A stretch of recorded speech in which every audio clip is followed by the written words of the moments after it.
Ito ang bagong design ng necklace na available sa atin mga upat only. Ito ay for women, 18.75 grams.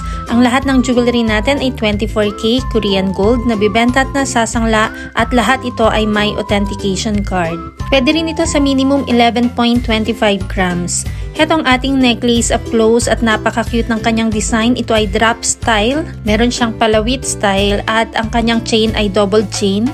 And meron din itong bracelet and earrings pang set para sa mga gusto ng set. Ang haba nito ay pwede sa 42 cm or 45 cm depende sa order ng customer. Heto ang ating chain up close at meron itong dalawang bilog na design left and right.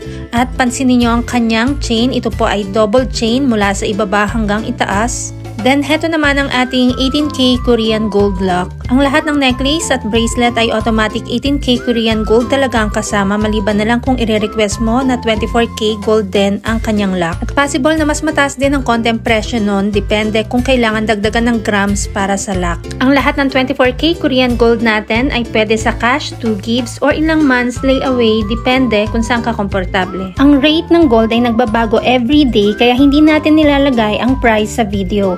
Kung gustong malaman ang updated price, mag-inbox kay Michelle Yu sa Facebook at subscribe ka na rin sa ating Mabenta KR Jewelry YouTube channel para updated ka.